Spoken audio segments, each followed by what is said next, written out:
Welcome to Waking the Why, a podcast about uncovering the purpose behind life's crucible moments. Each episode, you'll hear from real people who turn their struggles into strength and their stories into light. If you're searching for meaning, walking through something hard, or just love stories that stir the soul, you're in the right place. Hello, friends, and welcome to Waking the Why, where we discover the purpose behind life's crucible moments. My name is Stacy Peterson, and our guest today is Sarah Mills. Sarah, thank you so much for joining us. I'm so excited that you're here. Of course, I feel honored to be here. Thank you. You're welcome. Well, to start, Sarah, why don't we start off with you telling everyone your story? Yeah, so I grew up being very active in extracurricular activities. I have always been a very active person. I grew up cheerleading and dancing and tumbling. I felt just very normal, like a normal teenager.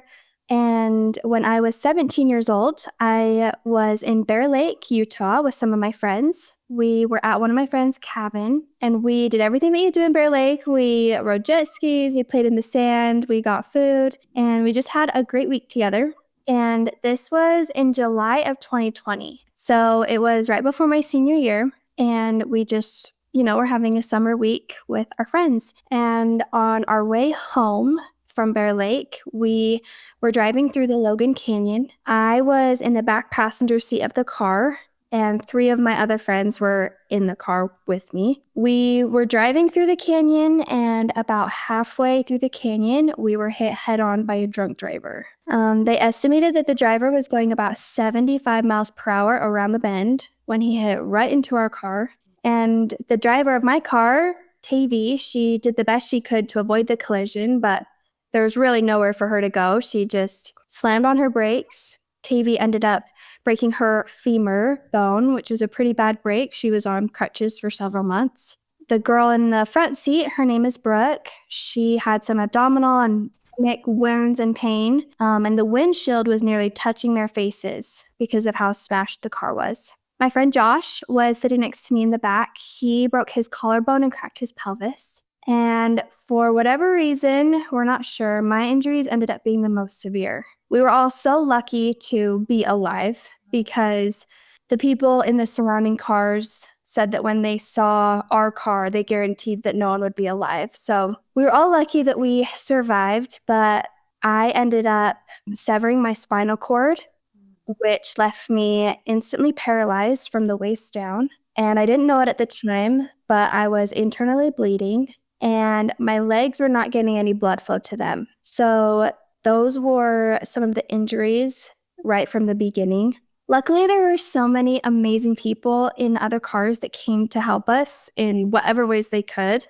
There was someone with a medical kit in their car. There was someone who was a former CNA. There was an EMT, a special forces guy, just so many people that I feel like were so prepared for us in that moment. They just came over to us. Someone had a neck brace that they put on me, and it took the ambulance about an hour to get to our car. I was just about to ask you that question because, I've traveled through Logan Canyon several times. I'm like, that's going to take a while to get to you. And then I kept thinking, gosh, could a helicopter get there? But I don't. Right.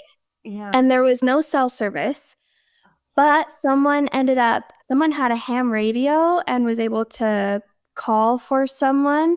So yeah, but it took the ambulance an hour to get to us. So I was grateful to have those amazing people that could help us for that time. And then when the ambulance got to us, these people were able to say, okay, here's what we've seen. Here are the injuries. Take her first, take him next. You were able to assess the situation very properly, I felt like. So I was taken to the Logan Regional Hospital, and I was given several blood transfusions to keep me alive. And they realized that my injuries were pretty bad and I needed to be life-flighted to Primary Children's Hospital. So it was there that my parents met me. At Logan or at Primaries? At Primaries. They said because I was 17 years old, I could have one parent be with me because of COVID. So my dad had to wait in the car, and my mom came to be with me. But they said if I would have been 18 years old, they wouldn't have let anyone, neither of my parents, be with me. And that just shocks me. So my mom came in to be with me, and I remember seeing her for the first time. And she said, "Sarah, I love you. Everything is going to be okay. And the doctors are going to take good care of you." And that's about all I remember for the next 2 weeks. I was heavily sedated, constantly in and out of surgeries. I had 20 surgeries total. The doctors realized and determined that both of my legs would need to be amputated above the knee in order for my life to be saved. And of course, my parents agreed to that, whatever will save the life. I had to have 30% of my intestines removed that were bleeding. And so I spent about 3 months in the hospital, which included several weeks in ICU. And then they took me to the University of Utah Hospital for rehab and all of that. So that was at the beginning of my senior year. So I came home from the hospital in October of 2020. Right. So Easy to even think about. We talked about your physical injuries. How were you mentally and emotionally? How were you, through that time? yeah, I remember waking up in the hospital and I didn't really know what had happened to me. My parents had to tell me that I was in an accident, that I didn't have legs anymore, that I was paralyzed because I didn't know any of my injuries. And when my parents told me, so the hospital let both of them be with me for them to tell me what had happened. And in that moment, when they are telling me the worst news of my life, I felt so much peace, which surprises me. Like, even looking back, I truly just felt peace. My parents were saying, "Sarah, you are going to live a life of joy and happiness." And they were just so encouraging, and I just believed them. And that kind of set the tone for my whole hospital stay. Like, I just felt like I had so much love and support. And I mean, it totally makes sense if it would have gone the other way. Like, as this 17-year-old cheerleader getting this news, it would totally make sense if I was feeling the opposite. But I really felt a lot of peace throughout my whole hospital stay, just from all of the love and support that I was getting. I think it's amazing. So Viktor Frankl lived in the concentration camps, obviously a really long time ago, but he wrote a book called Man's Search for Meaning. And there's a phrase, a quote that he said that just has always stuck with me. He said, "Between stimulus and response, we have the power to choose." And as I stalked you on social media, stalk is really strong. I didn't stalk, I followed you. Mm-hmm. I was so amazed at your being, and I would say your family too. Like, and as an observer, I don't know, maybe you can share when you went back to school, and I remember seeing a picture of you cheering. Mm-hmm. Like, that's so amazing. Yeah. For me, I remember being in the hospital, and I, of course, had a lot of questions. I had a lot of questions for my parents and for the nurses. I said, "Mom, will I ever be able to cheer again?" And she said, yes. I said, "Will I ever be able to swim again or golf again or drive again?" She said yes to all my questions. I'm like, "You're just saying that to make me feel better." But yeah, like I said, my parents were always so encouraging, and I just believed that I really could live a life of joy and happiness if that's how I wanted my life to be. And so for me, I just knew that I wanted to do all those things again. I'm like, okay, when can I leave the hospital? When can I join my cheer team? Like, that was my mindset. Yeah, so it was actually the day after I came home from the hospital that we had our last football game, like our home football game. And I was able to put on my cheer uniform, go out at halftime, and perform with the cheerleaders. They had made a really special dance for me called the Sarah Strong Dance. And I learned this dance in my hospital bed. I would watch their videos every Friday night of them performing the dance. And I learned the choreography in my hospital bed just because, you know, that's my passion. And so I was able to perform with them the very last game, which was so meaningful and special. And I'll never forget the joy that I felt being out on that football field again, cheering. It was those accomplishments that kept me going. Like, just the feeling of how happy that made me, and the feeling of even the small things that I would accomplish. Like, I wasn't able to sit up on my own for several weeks, and I couldn't get from my bed to my wheelchair, and I had to relearn how to do all of these things. I just felt so much joy in the accomplishments, and it made me want to keep going and keep trying. It's amazing because belief is so powerful, right? I can see how when you do one thing, how it just keeps you moving forward. I'm sure it wasn't easy, right? And I'm sure not every day you were like, oh, life's great, right? Mm-hmm. So how did you work through those moments where it's just hard? Yeah, I have definitely had those moments where things are hard, things are more challenging. And I remember one of my lowest moments was about a year after the crash. And I was having what's called an anniversary effect. I ended up looking this up during that time because I was like, why do I just feel so sad, so hurt? I had a hard time sleeping. And it was right around the 1-year anniversary. And so, yeah, I think I just looked it up one day and I was like, oh, there's a name for that, the anniversary effect. When, you know, something traumatic in your life happened, whether that's death of a loved one or someone's birthday, that, you know, and anything like that, it has an effect on you. And I wanted to think of strategies to help me overcome what I was feeling, but at the same time, letting myself feel those emotions. And I feel like there's a balance. And the balance that I found is talking to people about the way that I was feeling, because that allowed me to feel what I was feeling and also feel support. And so during that time, I made a strong effort to just communicate and to surround myself with people that I love instead of staying inside, keeping it all in. And I feel like when those hard moments happen, because they've definitely happened since then too, I make a conscious effort to let other people support me and find that support. And that is what helps me the most, I feel like, is because you feel validated when you talk to people about the way that you feel. And that is letting yourself accept the way that you feel, which is totally great too. So, well, so true.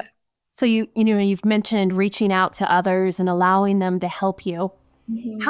How easy was that? I mean, I've seen videos and pictures where you're in Disneyland or you're on vacation with your friends and they're helping you along, right? Or up at school, you come to these stairs and you're like, how in the world am I going to get up here, right? You've had an army of individuals around you, but I'm sure that there's been plenty of times where you've had to ask for the help, that someone wasn't aware in the moment that you may need help, right? So totally. How was that, or how is that for you? Yeah, that's one of the biggest lessons that I've learned. You know, picturing my future, I feel like at the beginning, I wanted to just be this strong, independent woman who can just do all these things by herself, which is a great goal. But as time has gone on, especially just this past year, I have just realized I can't do it on my own, and that's okay. And I can be this strong, independent, dependent woman, you know? And that's how we all can be too. Like, I think that we just want to do things on our own. Like, we got this, we can do this. But really, I learned that the strength comes from other people. And yeah, I have so many more times than I can even count. It's probably, daily, weekly that I'm saying, "Hey, can you help me real quick?" Or, my dad was talking to me one day and he said that on one phone call that if he ever calls me when I was up at college, I went to Utah State, and anytime he would call me, he just would laugh because he was constantly hearing me say, "Oh, thank you so much," or "Hey, can you get the door for me?" Like, as I'm on the phone with him, asking like 3 different people for help in one phone call. Like, "Hey, can you grab that door?" Or I don't know. And it puts you in this vulnerable spot where it's like, I want to be independent and you want to do things on your own, but people are so willing to help.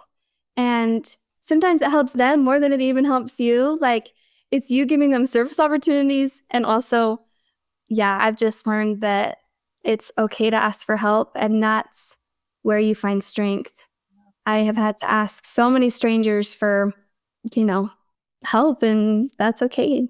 Yeah. And I don't think that naturally for most people, that's an easy thing. I think we all have some type of life experience that teaches us to like, okay, guess what? You actually can't do this on your own. I remember, I know you recently got married. My first year of marriage, I remember my husband actually saying, "You don't need me." And I looked at him and I'm like, yeah, you're right. Like, I don't need you, but I want you. So is that okay?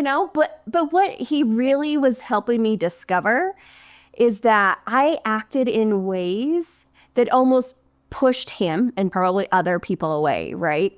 And I find it so interesting, kind of the mindsets that we have. We want to be independent, but you're so right, Sarah, that the strength comes from realizing that it's okay to depend on other people, that we are so much more powerful together, right?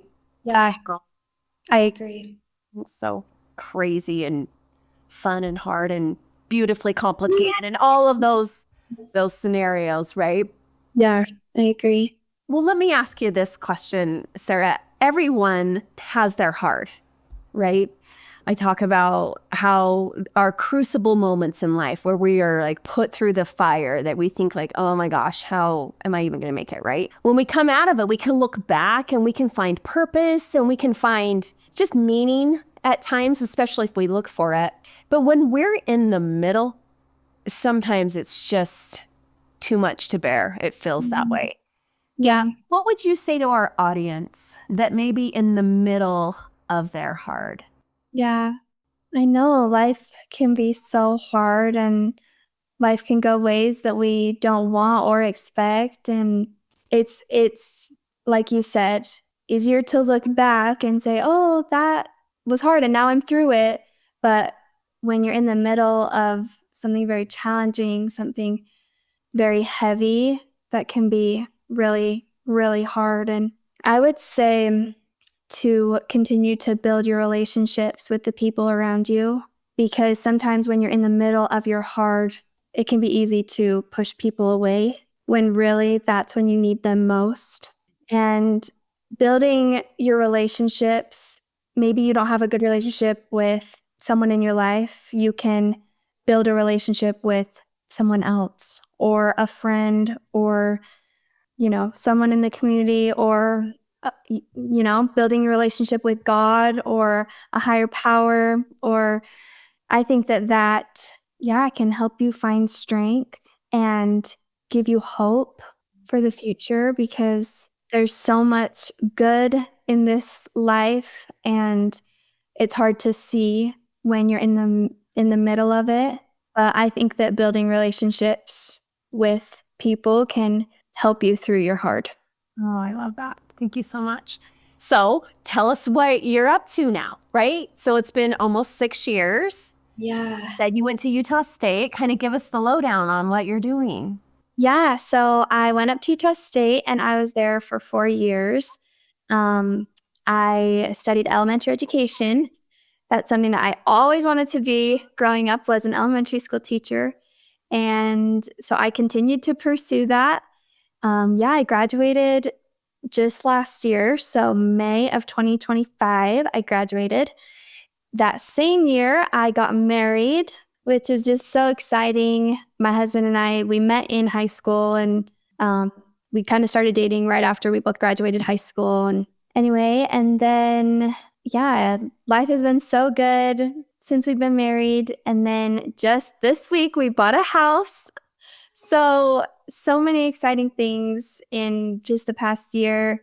We love to travel, and I still love to find new things to do, find new ways of doing things. We just barely got back from a cruise, and 2 strangers in Cabo ended up helping me on a boat to help me go whale watching. And so, yeah, just am making the most of the situation and finding so much joy doing that.